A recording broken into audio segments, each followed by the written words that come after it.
요즘 K-디펜스, 대한민국 방위산업의 성장세가 놀랍습니다. 최근 종전된 미국-이란 전쟁도 우리 무기의 우수성이 더욱 널리 알려지는 계기가 됐죠. 올해 관련 수출만 55조 원 규모에 이를 거라는 전망이 나올 만큼 방위산업이 이제는 대한민국 간판산업의 하나로 우뚝 섰습니다. 이런 가운데 전북이 방산혁신클러스터를 유치해서 방위산업의 거점으로 발돋움할 수 있는 계기를 마련했습니다. 오늘 시사토크에서는 방산혁신클러스터 선정의 의미와 과제에 대해 이야기를 나눠보겠습니다. 화면 왼쪽부터 조성현 전북자치도 바이오 방위산업과장, 강은호 전북대학교 첨단방위산업학과 교수, 강기원 군산대학교 기계융합 시스템공학부 교수와 함께합니다. 네, 어서 오세요. 네, 안녕하십니까. 네, 첫 질문은 강은호 교수님께 먼저 드려야 할 것 같은데요. 강 교수님께서는 지난 2006년에 방위사업청이 처음 출범할 때부터 합류를 하셨고 이후에 이제 문재인 정부 때 방사청장까지 지금 하셨잖아요. 예. 어찌 보면 지난 한 20여 년 동안 K방산의 성장을 직접 또 지휘하고 주도한 그런 산 증인이라고 해도 과언이 아닐 것 같은데 고맙습니다. 우리 K방산의 경쟁력이 이렇게 세진 이유, 또 세계가 주목하게 된 배경 어디 있습니까? 많은 사람들이 K방산의 힘에 대해서 얘기를 하는데 그중에 가장 공통적으로 하시는 말씀이 기술력이 있다, 제조업 능력이 있다. 그러면서도 빠른 납기, 즉 상대 희망하는 국가가 희망하는 시기에 정확히 납품할 수 있다. 그렇게 말씀하시는데 그 분명히 맞는 말씀이고요. 네. 거기에 저는 보태고 싶은 말씀이 우리 군이 항상 활용하면서 우리 무기 체계는 전투 현장에서 입증된 무기 체계라고 하는 것. 네네. 부지불식간에 생길 수 있는 긴급 상황에 우리 무기 체계는 100% 작동합니다. 이것이 지난 이란에서 유해를 향해서 미사일을 날렸을 때 우리 천궁2가 완벽하게 작동을 해서 방어를 해냈다. 네. 이게 뭐 96% 이상의 유격률이라고 하는데 그거는 초유의 유격률인데요. 그만큼 어떤 상황에서도 즉시 대응할 수 있는 일종의 입증된 무기체계라고 하는 점, 이것이 가장 큰 강한 경쟁력이 아닌가 생각합니다. 네, 네.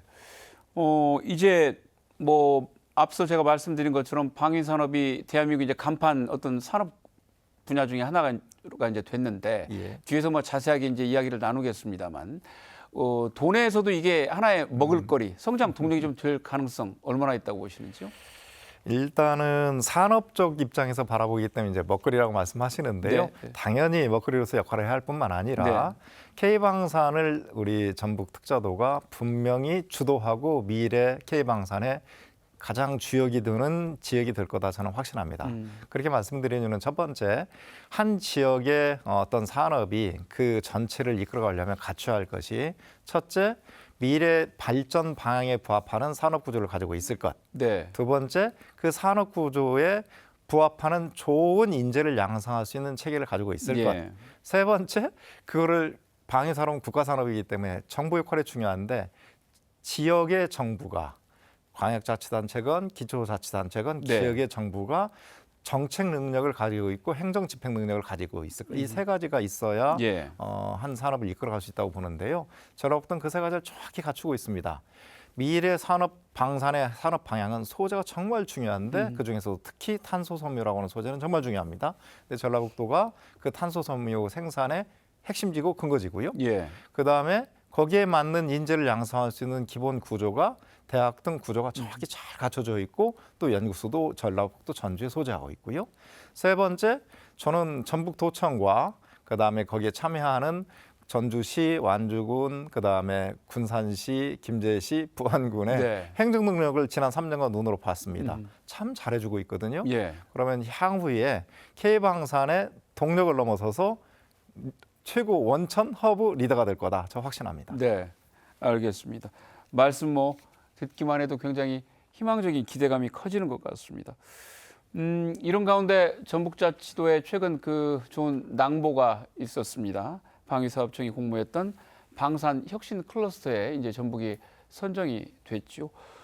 조소영 과장님, 아직 이제 도민들이 내용이나 이 사업이 조금 생소하다 보니까 잘 모르시는 분들도 있는 것 같은데 설명을 좀 해주시죠. 네, 기본적으로 방산혁신 클러스터 사업은 총 490억 원의 예산을 지역의 중소기업들에게 지원을 하는 사업입니다. 전북이 이미 가지고 있는 탄소와 같은 첨단 복합 소재 분야에서의 역량이 충분히 있기 때문에 이미 가지고 있는 역량이 방위산업이라는 새로운 산업에 연결될 수 있는 이런 계기를 만들었다고 저희는 평가를 하고 있고요. 특히 이제 기존의 방위산업 분야에 진출했던 기업들은 새로운 R&D나 이런 부분을 지원받게 되고 관심은 있었지만 아직 진출하지 못했던 기업들도 방위산업이라는 새로운 분야에 진출할 수 있는 계기를 만드는 사업이라고 보시면 좋을 것 같다는 생각이 듭니다. 어쨌든 뭐 기존에 하고 있던 데들은 더 잘할 수 있고 또 관심 있는 데들은 또 새로 진입할 수 있는 그런 가능성이 열렸다 이렇게 이해를 하면 되겠습니까? 예, 맞습니다. 저희가 다양한 사업들을 준비를 하고 있는데 5개년도 정도 저희가 진행을 하면서 네. 지역에 있는 기업들이 실제 방위산업에 연결된다면 기존에 가지고 있던 매출액뿐만 아니라 새로운 산업 분야에서의 매출액도 발생할 것이라고 기대하고 있습니다. 네. 이번에 지금 보면 전북과 함께 또 인천, 충남 이렇게 세 군데 정도가 지정이 된 것 같습니다. 각 지역별로 조금씩 그 특화 사업들이 좀 특화 분야들이 다르다고 하던데 각자 좀 설명을 좀 해주시죠. 예, 전북은 탄소와 같은 첨단 복합 소재를 주제로 이번에 선정이 되었고 인천은 AI 안티 드론 그리고 충남은 AI 로봇 분야로 방산혁신 클러스터에 선정이 되었습니다. 전북은 다른 지역은 특정 아이템으로 한 것과 달리 모든 분야에서 적용이 될 수 있는 이 소재라는 분야로 접근을 했기 때문에 훨씬 더 범용성이 높다고 볼 수 있고요. 그렇기 때문에 저희가 더 크게 뭔가 이렇게 만들어 갈 수 있는 기반이 닦여 있다고 생각을 하고 있습니다.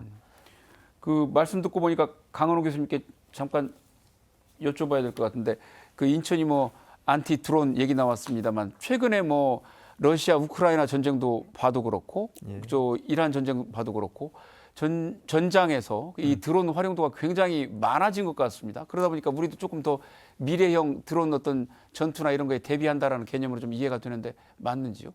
맞습니다. 저 또 국방부 장관님 그 자문위원으로서도 활동하는데 네. 그 중에 미래 전장을 대비하는 핵심 기술과 무기 체계로서 유무인 복합 체계라고 얘기를 하는데요. 예.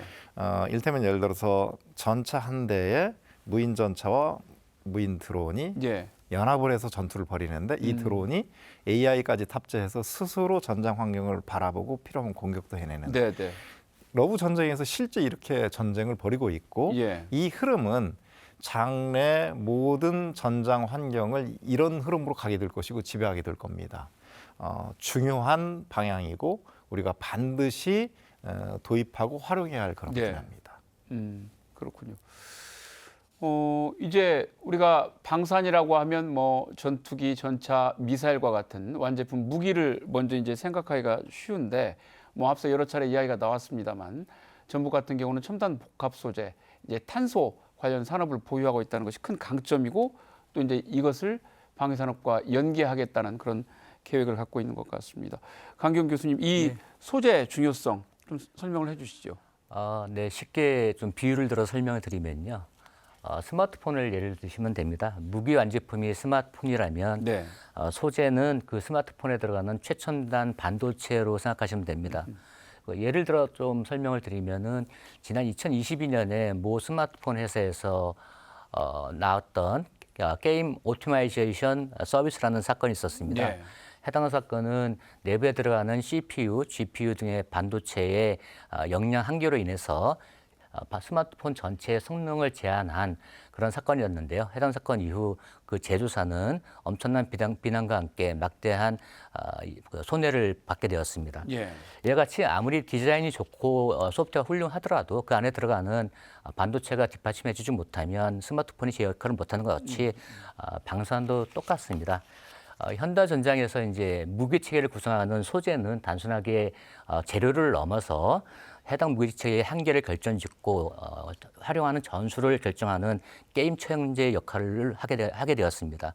예를 들어서 최근 주목받고 있는 극소음속 미사일이나 그 미국 스페이스 X사의 스타쉽 같은 우주 발사체의 경우 비행 중 대기와의 마찰 때문에 2,000도씨 이상의 극한 환경에 놓이게 됩니다. 그런 환경에서는 이제 비행체가 동체가 깎여 나가거나 이제 부서지게 되는데요. 네, 네. 그런 현상을 막기 위해서 쓰는 것이 탄소나 세라믹 기반의 초고온 복합 소재입니다. 네. 그래서 소재 기술력이 곧 무기 체계의 한계를 결정짓는 그러한 역할을 하게 되었고요.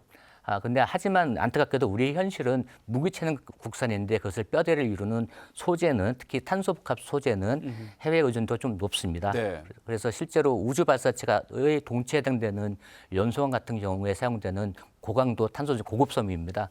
고급 섬유는 아직까지 해외에 수입되는 경우가 대부분입니다. 그래서 이러한 국방 소재는 안보 자산이라서 국가 간 기술 이전이 엄격하게 통제가 돼 있어서요. 예. 저희가 해당 무기 체계를 수출하려고 하더라도 소지 기술이 자립화 안 돼 있으면 해당 국가의 허가를 받아야 되는 그런 상황에 처할 수 있습니다. 네. 그래서 이번 저희 전북 방산혁신 클러스터가 소재를 들고 나온 것은 이러한 우리 무기 체계의 아킬레스건을 끊기 위해서 끊고 진정한 기술 자립화를 달성하기 위해 도입한 예. 것입니다. 뭐 최근에 지금 우리나라가 그 K9 자주포가 굉장히 각광을 받고 있습니다만 예, 예. 그 쉽게 생각하면 자주포나 이런 것들도 짧은 시간 안에 최대한 많이 쏘고 예, 빨리 쏘고 이러려면 예. 포신이나 이런 것들이 그 소재의 어떤 내구성이나 예. 또 열을 얼마나 빨리 식혀내고 견뎌낼 수 있느냐 이런 거하고 직접적으로 연관이 돼 있는 것이잖아요. 네, 맞습니다.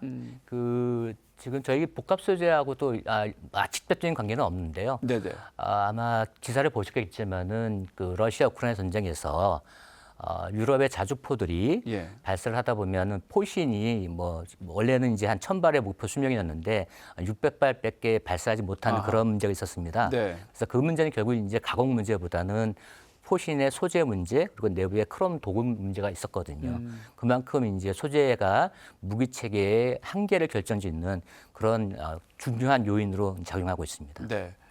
아까 이제 말씀해 주신 것처럼 어쨌든 우리가 굉장히 중요한 소재는 이제 수입에 많이 의존을 하고 있다고 설명을 주셨는데 예. 전북이 이제 탄소 산업을 한 지도 벌써 한 20년 이상은 예, 된 것 같습니다. 그런데 이제 이렇게 방위 산업과 연관 지을 수 있는 연계될 수 있는 그런 계기를 마련해서 참 반가운데 예. 전북의 탄소 산업 예. 방위 사업 측면에서 지금 현재 가능성이 얼마나 된다고 보시는지요? 결론부터 말씀드리면은 이제 전라북도는 대한민국에서 소재 개발부터 예. 최종 검증까지 한 곳에서 이룰 수 있는 유일한 원스톱 플랫폼을 구축할 수 있는 계기를 네. 마련했습니다.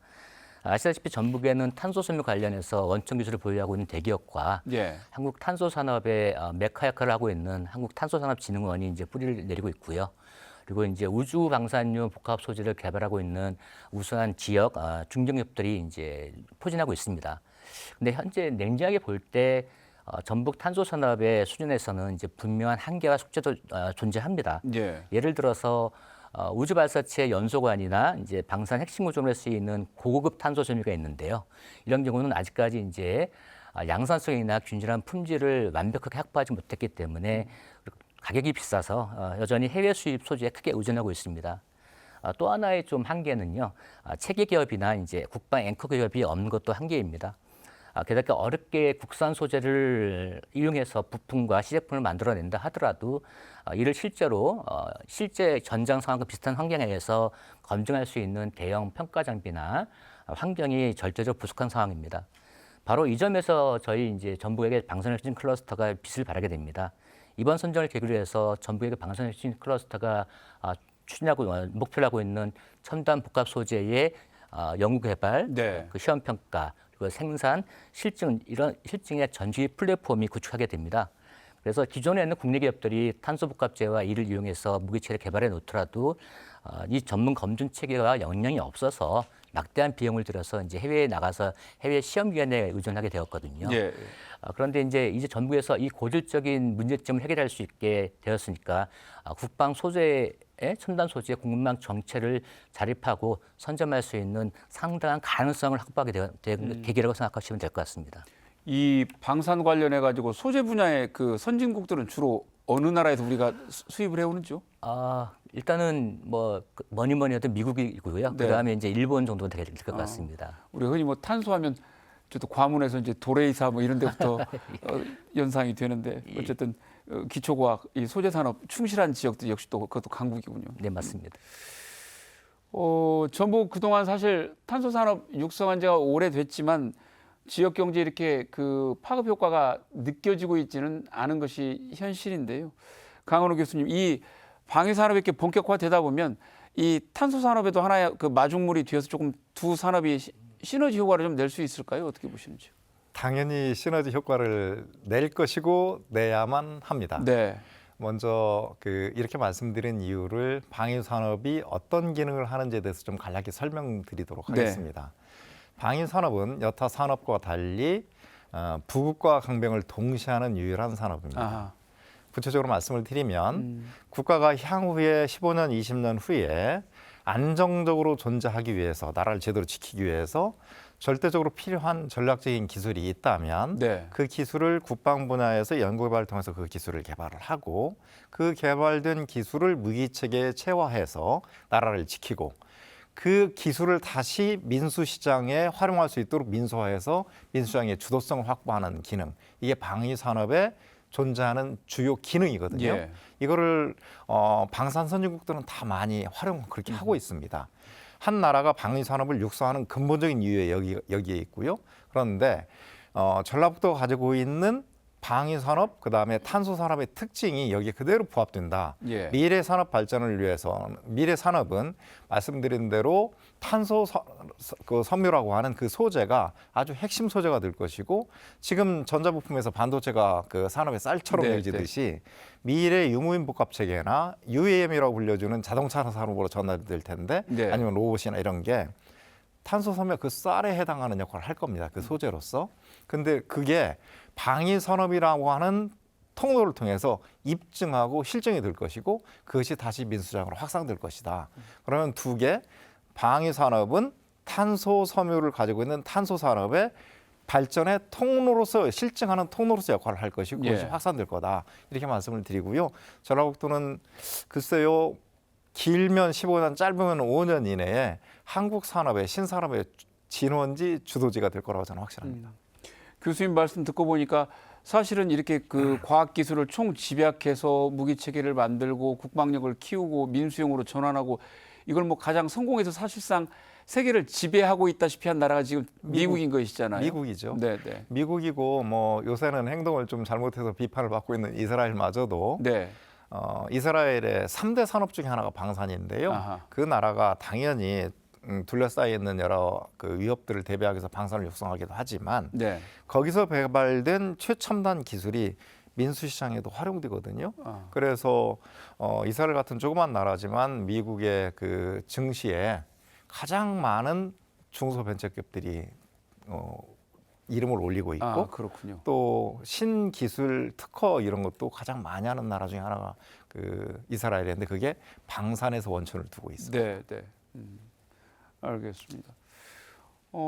이번 지금 방산혁신 클러스터 관련해서 새만금의 역할도 굉장히 주목을 받고 있습니다. 과장님, 지금 우리가 내용 보면 어쨌든 새만금에서 실증을 해야 되고 그 공간적 배경이 될 것 같은데, 구체적으로 어떤 역할을 하게 되는지요? 예, 새만금은 아시는 것처럼 뭐 굉장히 무궁무진한 가능성을 가지고 있는 지역입니다. 그동안에도 이제 저희 과가 신설되고 팀이 신설되면서 새만금을 활용해서 우리 지역에서 이제 방산을 육성하려고 하는 노력들을 지속적으로 해왔었는데요. 뭐 예를 들어서 한 가지 말씀드리자면, 이제 최근 이란 전쟁에서 이란이 가장 많이 사용했다는 드론 무기 중에 하나가 이제 샤이드라는 무기입니다. 아. 그게 이제 시속 한 250km를 엄청나게 빠른 속도로 접근하는 드론이라고 하는데요. 이게 분당 속도로 계산을 하면 한 분당 4km 정도의 네, 속도가 네. 나옵니다. 그러면 굉장히 한 2, 3분 내에 이거를 식별을 하고 타격까지 해야 되는 그런 상황이 발생을 한다는 것입니다. 예. 근데 국내에서는 사실 이런 실증 환경을 제공할 수 있는 지역이 현실적으로 봤을 때 새만금밖에 없다고 판단을 하고 있고요. 예. 그렇기 때문에 다른 지역이 가질 수 없는 그런 유일무이한 장점을 가지고 있는 지역이라고 말씀드릴 수 있을 것 같습니다. 특히 이제 방산 분야에서도 이런 신기술을 적용하고 실증하는 것이 굉장히 핵심적인 역할이고, 새만금이 또 지금 새로운 콘텐츠가 필요한 시점이 또 도래했기 때문에 예. 이런 부분을 저희가 충분히 활용한다면 새만금이 하나의 방산 거점으로 자리매김할 수 있을 것이라고 예상하고 있습니다. 네. 그렇군요. 뭐 달리 얘기하면 이제 그 전주나 완주권에 있는 그 탄소 관련 업체들 중심으로 이제 연구 개발을 하고 또 이제 테스트는 그 새만금의 드넓은 땅 또 규제가 없고 이제 주인이 없는 뭐 국유지이기 때문에 그런 곳에서 하게 된다는 얘기인데 강은호 교수님, 우리가 지금 이런 것들이 조금 더 활성화가 되려면 뭐 그 소재 개발 넘어서 완성품 업체까지 많아야 생태계 전반이 구축이 되어서 빨리 이제 종합적인 그런 효과가 나타날 텐데 전북 현재 산업 구조로서는 이게 가능할까 약간 그런 의구심이 드는 것도 사실입니다. 어떻게 보시는지요? 아까 우리 강기원 교수께서도 그 부족한 부분을 네. 이제 정확히 잘 짚어주셨는데요. 소재 산업 하나만 가지고 완전히 산업화될 수는 없습니다. 그런데 방산혁신 클러스터가 그렇게 발전할 수 있는 제도적 장치이고 그거를 이번에 유치했다고 하는 것은 큰 의미가 있고요. 향후에는 이 소재가 많이 활용될 수 있는 제품을 생산하는 기업들이 들어와줘야 되거든요.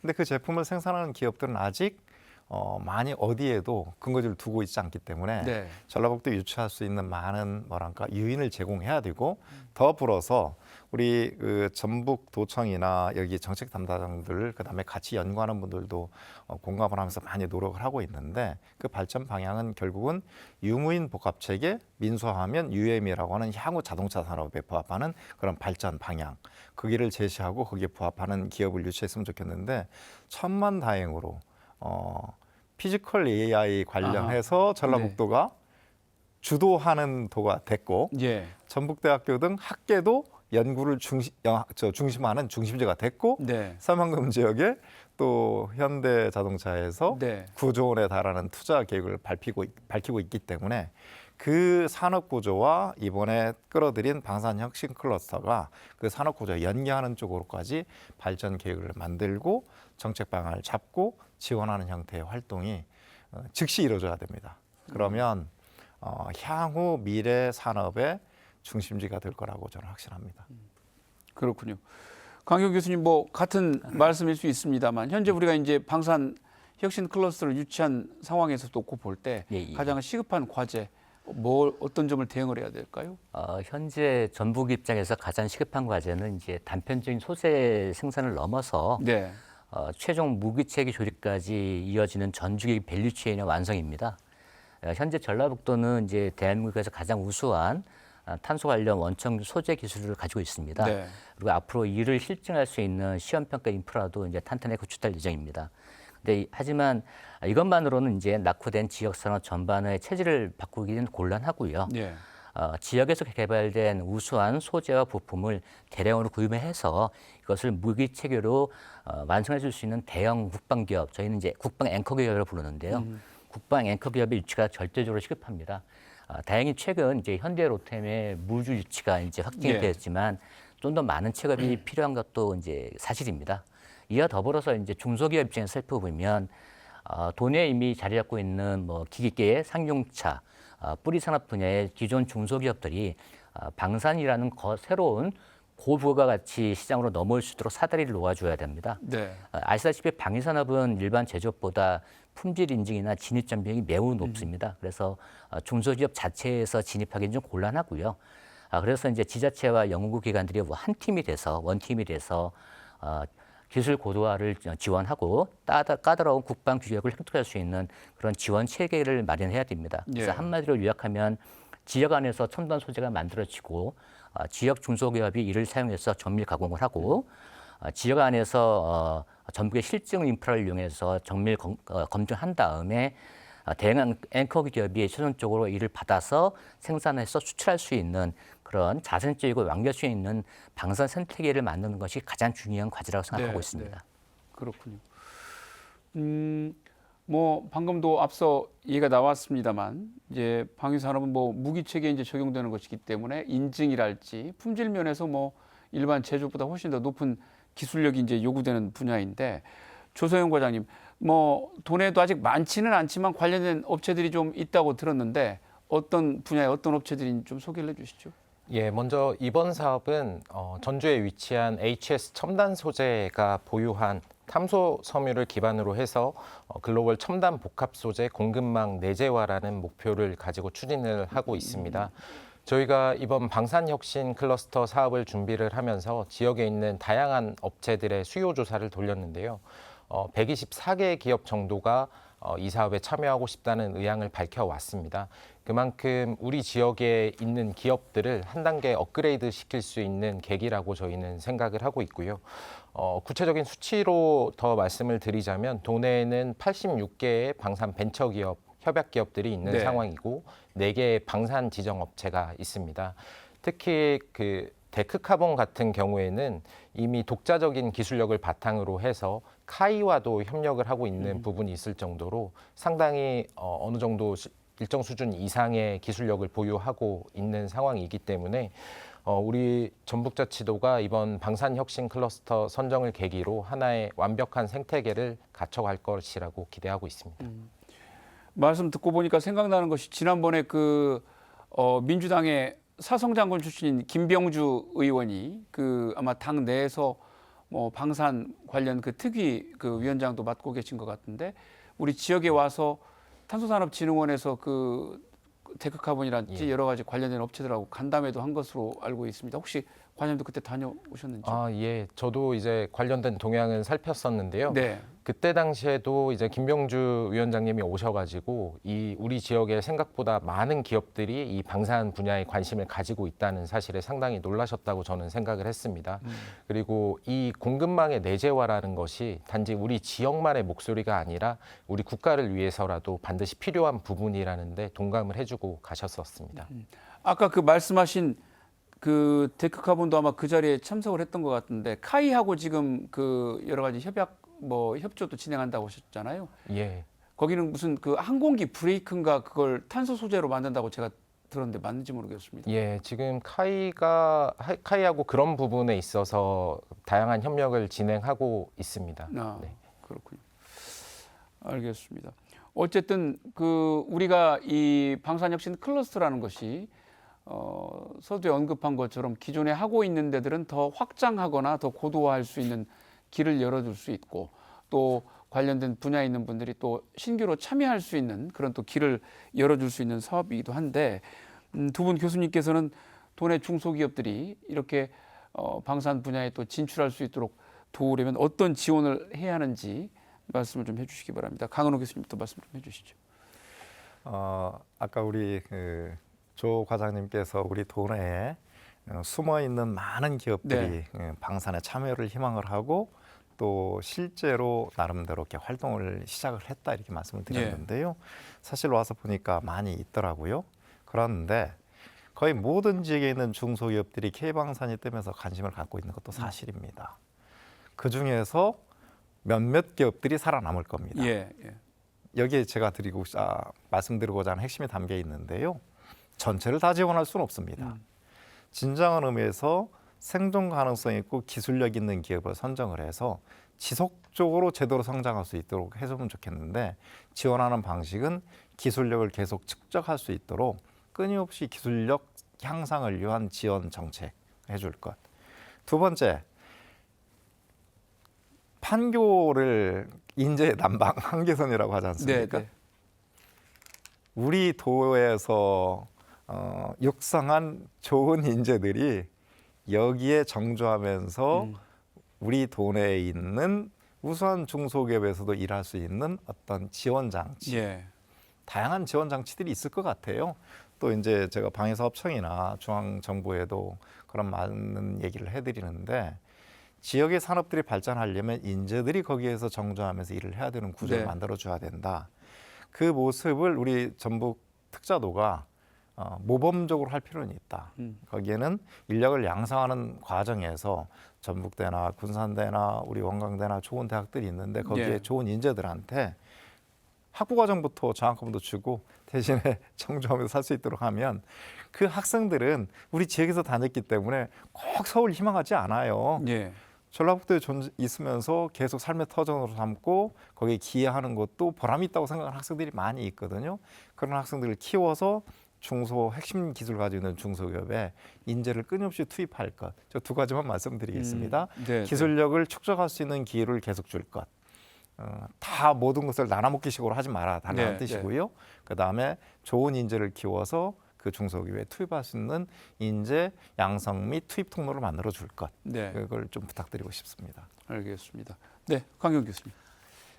방금 이제 강건호 교수님께서 말씀하신 것에 첨언을 좀 드리자면요. 저도 이제 국방 쪽 일을 연구를 한 20년 정도 했었는데 예. 하다 보니까 이제 뼈저리게 느끼는 것이 무기 체계는 그에 요구되는 신뢰성이 일반 산업 제품에 비해서 매우 높습니다. 네. 또 오작동을 하게 되면 크나큰 인명 피해가 경제 피해가 그렇죠. 발생하니까요. 네. 그래서 이제 방사는 일반 제조업 대비해서 품질과 인진의 장벽이 태산처럼 높습니다. 그래서 일반 중소기업들의 기술이 있어도 소리 절차나 국방 규격을 몰라서 포기하는 경우가 태반이거든요. 네. 그래서 이런 부분을 좀 해결을 해야 되는데 이번 방사능혁신 클러스터 선정을 계기로 해서 지자체하고 관련 기관이 한 tum을 이루어서 방산에 진입할 수 있는 전주기 컨설팅 프로그램을 좀 운영을 했었으면 합니다. 예. 그래서 저희만으로 부족하다면 국방과학연구소나 방사청 출신의 전문위원들을 매칭을 해서 네. 중소기업의 절차적 어려움을 해결할 수 있는 그런 원스톱 서비스 창구가 필요하지 않을까 싶고요. 또한 이제 교수님 말씀하신 것처럼 대학의 역할도 중요합니다. 그래서 우리 학생들이 이 지역에서 공부해서 이 지역에서 이제 취업을 할 수 있는 체계도 중요하고요. 또 하나가 이 방산혁신 클러스터가 이제 그 실증 장비도 많이 들어오게 될 텐데요. 이러한 전문 장비를 기업에서 활용하고 싶어도 이거를 제대로 사용할 줄 아는 사람들이 없으면 무용지물입니다. 네. 그래서 이를 해결하기 위해서 이제 저희 군산대나 전북대 같이 지역 대학들이 이제 클러스터의 인프라를 활용해서 일종의 공유형 연구 공간을 제공하고 예. 기업에서 요구하고 있는 어떤 인력 양성 프로그램을 개발해서 일종의 현장 맞춤형 부트 캠프 같은 거를 이제 개설을 한다면 네. 실제 기업들이 체감할 수 있는 지원 방안이 될 것 같습니다. 그렇군요. 전북자치도는 이제 지난 2023년에 이제 사실 전국 최초로 방위산업 전담 팀을 구성을 해서 이제 이 방산 육성에 굉장히 공을 들여왔습니다. 뭐 이번에 이제 혁신 클러스터도 이제 그런 결과물인데 지금 최근에 올해 현대 로템이 그 무주에 3천억 원을 투자를 해서 항공우주 생산 기지를 짓기로 했다라는 뉴스들 많이 보셨을 겁니다. 뭐 이런 여러 가지들이 지금 하나하나 결실이 맺어지는 것 같은데 조세영 과장님 그동안에 그 도가 어떤 계기로 이런 의지를 가지셨고 또 어떤 그 사업들을 추진을 해 오셨는지 좀 설명을 해 주시죠. 예, 사실 뭐 제가 이제 공무원 시작한 지 한 14년 정도 된 것 같은데요. 제가 다양한 일들을 해오면서 제 주변에서 이렇게 제가 하는 일에 관심이 많았던 적은 이번이 처음이었던 것 네. 같습니다. 그런 주변의 반응들이 저는 우리 도민들이 가지고 있는 마음이라고 생각을 하고 네. 그런 민의를 반영해서 이걸 정책으로 만들기 위해서 말씀 주신 것처럼 전북은 대한민국에서 최초로 방산 전담팀을 지자체에서 설치를 할 정도로 네. 강력한 의지를 가지고 방위산업을 새로운 산업으로 이끌어 나가기 위해서 노력하고 있습니다. 지난 3월에 저희가 현대로템과 함께 투자 협약을 체결한 부분은 이제 무주에 지금 각광을 받고 있는 청군과 같은 미사일 분야를 더욱 발전시켜 나가기 위한 내용을 연구 개발하는 것을 중심으로 무주에 유치를 하게 되었습니다. 이제 구체적인 내용은 약간 보안에 걸리는 부분이 있어서 자세히는 말씀 못 드리지만 저희가 추진하고 있는 방산혁신 클러스터에서 핵심적으로 구축될 장비와 그런 내용들도 이런 미사일 구조체와 관련된 부분이기 때문에 현대가 투자하는 내용과 방산혁신 클러스터가 추진하려고 하는 내용을 충분히 연결해서 지역이 내려오는 효과를 충분히 지역이 누릴 수 있도록 저희가 연결해 나갈 예정입니다. 그 우리가 지금 방산 그 혁신 클러스터가 성공을 하려면 앞에서도 이제 생태계 조성 이야기가 나왔고 그만큼 우리가 뭐 가지고 있는 지역의 기업들을 성장할 수 있도록 돕고 키우는 것도 중요합니다만 이제 외부에서 이렇게 현대 로템처럼 끌어오는 것도 굉장히 중요한데 뭐 개별 기업 일일이 말씀하실 수는 없겠지만 현재도 혹시 논의 중인 기업들이 있는지요? 또 아니면 어떻게 노력하고 계시는지 궁금합니다. 예, 저희가 대한민국에서 4대 체계 기업이라고 인식을 하고 있는 기업들이 앞서 투자 유치한 현대로템 그리고 하나 에어로스페이스 그다음에 LIG DNA, 네네. 카이 이렇게 4개를 저희가 체계 기업이라고 부르고 있습니다. 예. 이것들이 이 기업들이 가장 종합적으로 방위산업을 영위하는 기업들인데요. 네. 사실 저희가 방산혁신 클러스터를 준비하면서도 이런 기업들과 지속적으로 논의를 했고 이 기업들이 필요한 부분이 무엇인지를 수시로 들으면서 사업을 준비를 했습니다. 그래서 이번 방산혁신 클러스터도 우수한 성적으로 선정이 되기도 했는데요. 이런 기업들과 이미 다 네트워킹이 돼 있기 때문에 이런 기업들에 대한 유치 활동도 지속적으로 할 예정이고요. 이번에 제가 방산혁신 클러스터 선정이 되면서 수도 없이 많은 기업들의 전화를 많이 받았습니다. 이런 기업들도 사실은 저희가 데려오려고 하는 기업들도 있고 우리 예. 지역에 있는 기업들도 있는데요. 실제로 몇 개 기업들의 경우에는 좀 구체적으로 우리 지역에 왔으면 좋겠다는 의사를 전달한 적도 있고 회사에서도 이런 부분을 검토한 적도 있었습니다. 그래서 조금 더 저희가 지속적으로 노력한다면 이런 기업 유치, 우리 지역의 새로운 기업을 유인하는 일들도 충분히 가능할 것이라고 생각하고 있습니다. 네. 강은호 교수님, 뭐 기업이야 많이 유치하면 많이 유치할수록 다다익선이겠습니다만 그래도 또 우리 지역에서 놓고 볼 때는 그 중에서 좀 어떤 분야의 기업들이 좀 중요하고 어떤 인프라가 먼저 좀 구축돼야 할까요? 기업 유치를 얘기할 때 기존의 그 주요 대기업들을 먼저 염두에 두고 있는 건 사실이고요. 네. 그 기업들이 역량 가지고 있는 것도 사실이고 그래서 우리 도청의 조성현 과장님도 예시를 들어서 설명을 드렸고요. 그건 분명히 맞습니다. 예. 그런데 K방산에서 한 축으로서 전북 특자도가 역할을 하려고 할 때 기존의 타 지역에 있는 산업들을 끌어오려고 시도하면 안 됩니다. 아하. 그거는 충돌이 일어나고 예. 갈등만 일어나고 그것이 미래 발전 방향에 부합하지도 않습니다. 제가 볼 때는 우리 K방산의 주력 기업들도 그 미래 발전 방향에 맞게 발전시키려고 하고 있으니까 네. 그것이 가장 부합되는 방향 우리가 그 인프라를 구축하고 조건을 제시해야 되거든요. 근데 우리는 그 방향에 가장 부합하는 정말 좋은 공간을 가지고 있다. 그것이 새만금이다. 더 불어서 기존에 우리 전라북도가 묵묵히 오랫동안 투자하고 우직하게 발전시켜온 탄소섬유라는 네, 분야. 네. 더불어서 수소 관련 기업이나 역량도 갖추고 있거든요. 그거를 결합할 수 있는 형태의 기업 유치 활동. 이를테면 예를 들어서 하나 에어로스페이스도 향후의 전장 상황이 무인기, 유무인 복합 체계로 연결될 거다. 그러나 그 생산 기지는 아직 가지고 있지는 않아요. 여러 많은 지역들이 그 기업 그 분야의 생산 시설과 그 분야를 유치하기 위해서 뛰고 있는데 우리는 좋은 공간적 여건을 가지고 있는 걸 충실히 활용해서 거기에 필요한 기본 인프라는 깔아줘야 되거든요. 네. 도로망도 건설해주고 그 공장 활동이나 연구 활동을 제대로 할 수 있는 그런 어떤 시설적 지원 같은 것도 해줘야 되는데 특자도라는 이름을 우리가 다시 출범했잖아요. 예. 몇 년 전에. 그러면 특자도가 가지고 있는 지원 제도 장치를 충실하게 좀 활용해 줬으면 좋겠다. 자칫 잘못하면 왜 방산으로만 몰려 있느냐, 몰라서 지원하냐 이런 말씀을 할 수 있는데 방산이 가지고 있는 특징, 즉 민수 분야로 확장성을 꾀하는 통로로서 역할이라고 생각해 주시고 네.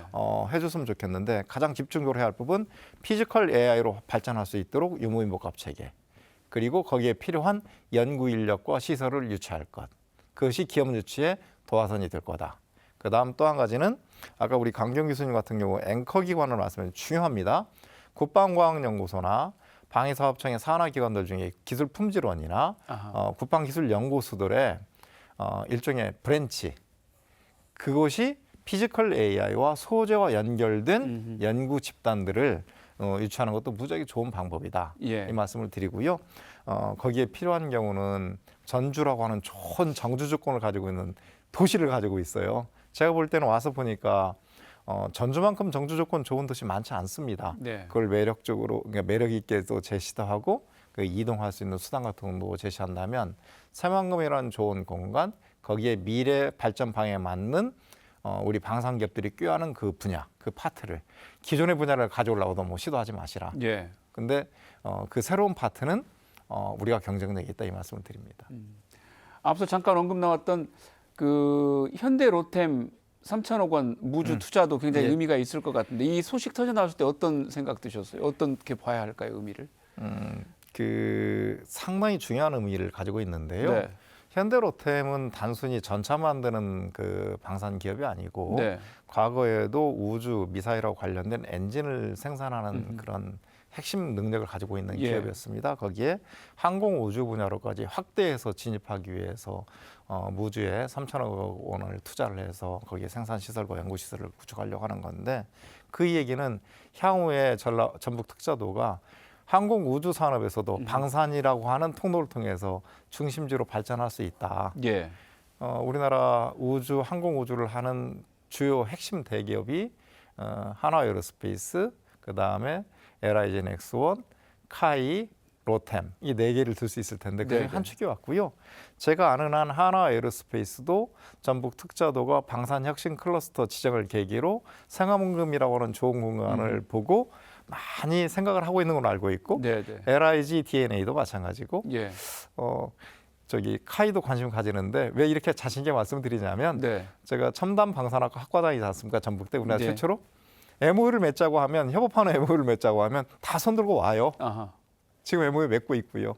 협업 MOU를 아주 좋은 방향의 미래지향적인 항공우주 산업의 주요 근거지가 현대로템의 유치를 통해서 실현될 거다. 그렇게 말씀드립니다. 그 첫 발짝 떼고는 아주 잘 뗀 아주 잘 셈이군요. 되었죠. 예. 교수님 그러니까 방금 신혼부부가 네. 처음에 살면서 전세방이나 조그만 새거방 네. 조금 방 한 칸짜리에 사는 게 아니고 네. 그냥 살다 보니까 뚝 떨어진 것이 좋은 33평, 40평 아파트가 생긴 겁니다. 알겠습니다. 사실은 뭐 교수님 비롯해서 뭐 그 도에서 여러 가지 이제 노력해 오신 그런 결과물이 지금 첫 번째 스타트가 현대로템이었던 거고 이제 두 번째가 이제 방산혁신 클러스터로 이제 이어진 그런 셈이라고 이해를 하면 될 것 같은데 교수님 그 아까 잠깐 언급해 주셨습니다만 어쨌든 전북대학교에 지금 방산학과가 생겨서 여러 가지 지금 인재 양성 그런 작업에도 관여를 하고 계시잖아요. 예. 지역 대학 어떤 역할들을 해야 될까요?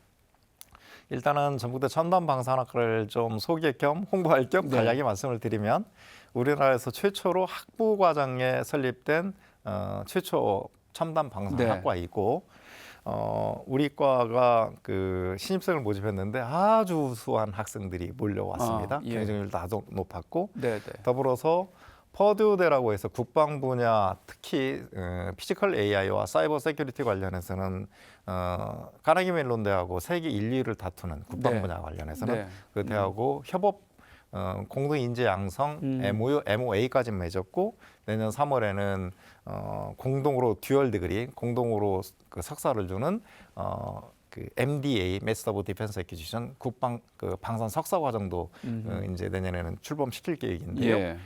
그만큼 많은 발전을 해 나가고 있습니다. 그 아나운서님께서 질문하신 지역 대학의 역할을 지역 산업을 발전시키기 위해서는 절대적으로 인재 양성이 예. 이루어져 그 인재가 그 지역 산업에 투입돼야 되거든요. 그런데 아까 말씀드렸다시피 판교를 인재 난방 한계선이라고 부르는 건 이게 그건 뭐 누구나 다 인정하는 그런 상황이에요. 우수 인재들이. 그러면 최우수 인재들이 그 지역에 정조할 수 있도록 만드는 장치는 그 지역의 대학에서 해줘야죠. 네, 네. 근데 우리 전북 특자도는 다른 분야는 제가 잘 모르겠습니다. 방산 분야는 자신 있게 인재 양성에서 투입할 수 있다. 거기에 저희 과도 있지만 우리 군산대에도 예. 소재 관련해서 우리 강 교수님처럼 좋은 분 계시고 원광대도 계시더라고요. 네, 네. 또 우리 전주대에 있고 우석대에도 있고 그럼 그 교수님들이 같이 협업해서 좋은 인재 양성을 했으면 좋겠는데 더 크게 발전하려면 지역에 있는 우리 전북 특자도에 있는 그 연구진들이 같이 공유할 수 있는 공유 공동 연구소의 설립은 필요하다. 그렇게 하면 서로 연구 내용을 교류도 하고 인재를 양성하는 방법 중에서 전북대 최고 교수님도 계실 수 있겠지만 군산대 우리 강경원 교수님한테도 수업을 들으면 학점도 인정하고 네, 네, 네. 이게 공유 예. 대학 또는 공유 연구소 구조거든요. 연구 내용도 서로 교류하고 협업도 하고 자기 연구를 감추고 그냥 어디 뭐 저 세계 논문에만 발표하고 마는 것이 네, 아니라 협업도 하는 도내 대학의 교수님들 간의 협업 구조도 짜지고 인재도 같이 학점 교류도 하는 형태로 발전하면 우리 지역 인재 양성에 아주 좋은 틀이 되지 않겠는가 이렇게 생각합니다. 네. 우리가 이제 산업을 육성하고 발전시키려고 하는 것은 그것이 이제 많은 일자리를 창출을 하게 되고 또 나아가서 그 덕에 이제 지역 경제까지 그 쭉 발전할 수 있기 때문인데요. 강경 교수님, 이 방산 지역에 그런 가능성이 있다고 보십니까? 어떠십니까? 대단히 희망적이고 네. 고무적인 상황이라고 생각하고 있습니다. 네. 아시다시피 일반 제조업은 이제 생산 단가나 인건비 상황에 따라서 네. 공장 이전이 상대적으로 자유로운 반면에 예. 방위산업은 생태계 종속성이 매우 강합니다. 그래서 한번 제대로 구축된 생태계는 타 지역으로 쉽게 지역을 떠나지 못하는 굳건한 앵커 산업이 되는 경우가 거의 대부분입니다. 이번 클러스터 사업을 통해서 전북에는 복합소재 관련해서 연구 개발, 시험평가, 생산 실증이 한 번에 이루어지는 대한민국 유일의 전주기 플랫폼이 들어서게 되는데요. 예. 다시 말하면 전주권에 고도화된 R&D 인프라를 이용해서 소재를 설계를 하고 대학과 연구기관이 보유하고 있는 첨단 전문 장비로 시험평가를 거쳐서 새만금 지역의 그 특화된 테스트베드에서 실제 상황과 유사한 상황에서 시험 그 장비를 실증하는 그런 거대한 벨트가 완성되는 것입니다. 예. 이제 기업 입장에서 생각해 보면은 소재 개발부터 무기 체계 최종 검증까지 한 곳에서 하게 된다면 시간과 비용을 크게 절약할 수 있는데요. 그렇다면 복합소재 관련 기업들은 기술 검증과 사업화를 위해서 저희 예. 전라북도 쪽에 공장이나 연구소를 이전할 가능성도 있고요. 또는 이제 대규모 확장 투자를 가능성도 높아집니다. 그래서 이런 과정을 거치게 된다면 이런 과정에서 나올 수 있는 일자리는 기존 일자리와 그 질의 차원이 틀립니다. 예. 기존에는 이제 단순 조립 인력이 대부분이라면 소재를 설계하는 엔지니어링 전문 인력 그리고 이제 첨단 소재의 시험 평가를 하는 시험 평가 전문가, 그리고 국방 소재 공정 관리하는 공정 전문가 네. 이렇게 우리 지역의 젊은 친구들이 갈망하는 그런 기술 지화형 고급 일자리가 쏟아져 나오게 됩니다. 그래서 우리 정체되어 있던 지역 탄소 산업이 이 방산이라는 확실하고 거대한 고정 수요처를 만나게 돼서 체질을 개선하고 대학에서 배운 청년들이 우리 강 교수님 말씀하신 것처럼 수동으로 떠나지 않아도 되는 네. 지역 종주형 방산 생태계가 전북 정체에 확립될 것으로 기대하고 있습니다. 네. 알겠습니다. 오늘 그 토론을 좀 정리를 해야 될 것 같은데요. 끝으로 세 분이 생각하시는 전북형 방위 산업에 나아갈 방향 어디로 나가야 한다고 보시는지, 더불어서 대한민국 전체 방위 산업에서 또 전북의 역할을 무엇라고 보시는지 마무리 말씀으로 한 말씀씩 해주시기 바랍니다. 강기영 교수님부터 해주시죠. 앞에서 여러 가지 말씀드렸는데요. 그러니까 제가 꿈꾸는 전북형 방위 산업은 대한민국 K 방산의 신장을 만드는 복합 소재 관련 원천 기술의 자리기지입니다. 전북이 단순하게 이제 무기 체계를 조립해서 만드는 곳이 아니라 전북에서 나오는 복합 소재를 사용하지 않고 그리고 복합 소재의 인증을 받지 않으면 그 어떠한 대한민국의 최첨단 무기도 하늘을 날아올 수 없다 하는 그런 자부심을 가질 수 있도록 기술 자립과 인재 양성에 최선을 다하도록 하겠습니다. 도민 여러분의 많은 관심과 성원 부탁드립니다. 감사합니다. 네, 강원우 교수님.